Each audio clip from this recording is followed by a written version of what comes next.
What would it feel like to play tennis without being able to use the non-dominant arm? I'm about to find out because I'm going to immobilize my left arm by taping it behind my back.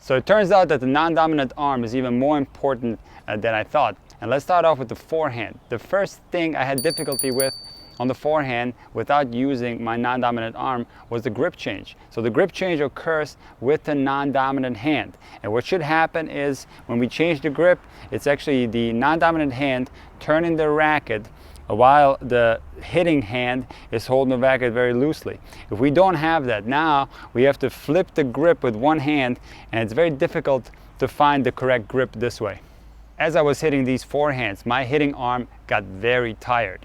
And I came to realize that the non-dominant hand supports the hitting arm very much on the forehand. So what happens is, when we prepare to hit the forehand, we're going to start off in a ready position, holding the racket with both hands. And now, as we release the racket, the hitting arm does its thing, and then once the stroke is finished, the left hand will grab the racket here and will give the hitting arm a much needed break. And without this break in between the shots, the hitting arm gets very tired just doing the entire action on its own. So you got to remember that you must hold on to the racket with both hands in between your shots. If we don't use the non-dominant arm, our balance on the forehand gets completely thrown off. So as I initiate my take back and the racket starts to drop, my weight is shifting towards this side and there's nothing supporting it on the other side. So I have too much weight over where the racket is dropping. And so by using the non-dominant arm, it gives us a nice balance to even out the body as we're executing the forehand. Another important job of the non-dominant hand on the forehand is the timing. So I like gauging the timing by the release of the non-dominant hand and the hitting arm. So once this gets released, that initiates the stroke. So if we don't have this, and if it's just the racket doing it, it feels very uncomfortable, and there's a chance that the racket might come in here too early and you end up with a hitch in your swing.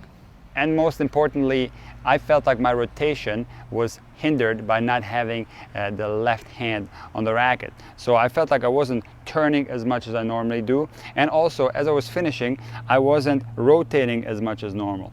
So we have to realize that the left hand is a big factor when it comes to the upper body rotation.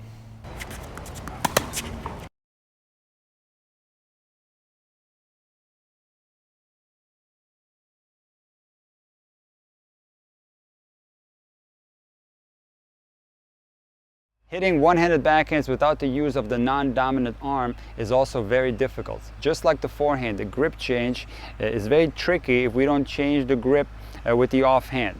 In addition to that, because of the arm being weaker on this side, meaning that the back of the arm is going forward, and that's why it's called a backhand, my arm got extremely tired as I was swinging the racket just with one arm. I felt like I was getting a lot less power without using my non-dominant arm, and one of the reasons is that I wasn't able to engage my back muscles. So the back muscles on the one-hander get engaged as the non-dominant arm goes in the opposite direction of the dominant arm. And now I feel a squeezing between my shoulder blades.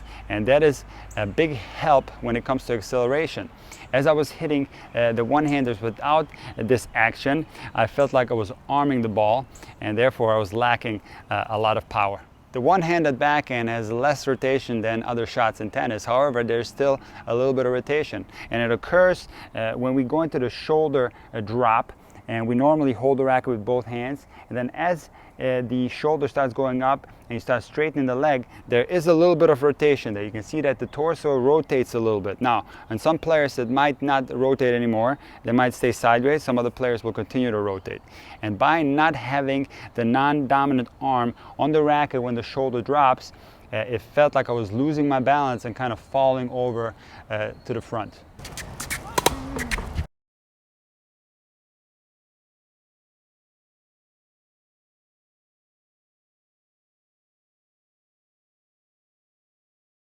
The volleys were actually very interesting. I did not feel like my forehand volley was affected much by not using the non-dominant arm. However, on the backhand volley, without the non-dominant hand, my arm got very tired. So what happens on a regular volley is that we hold the racket with the non-dominant hand by the throat, and then as we approach the contact, we let go. And this little support of the racket gives a lot of relief to the arm. And a great drill that you can try is putting the non-dominant arm behind your back and then volley for maybe 5 minutes or so. What you'll find is that the arm gets extremely tired because it doesn't have that support of the non-dominant hand, and you will therefore be able to strengthen your forearm and stabilize your wrist.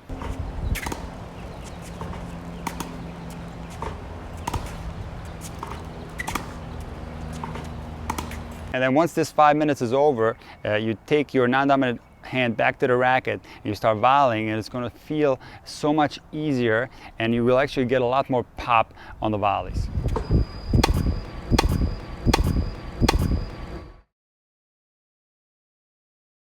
The serve would obviously be very difficult without being able to toss the ball with a non-dominant arm and being forced to toss it with a hitting arm. However, I want you to remember that on the overhead, where we don't toss the ball, you have to use the non-dominant arm to get that non-dominant shoulder above the dominant shoulder, and then as you initiate the racket drop, you're going to start dropping that front shoulder, and you're going to get that cartwheeling effect that's going to allow you to get more power on the overhead. So make sure not to ignore your non-dominant arm. It plays a big role in every shot in tennis. It can help you change the grip correctly.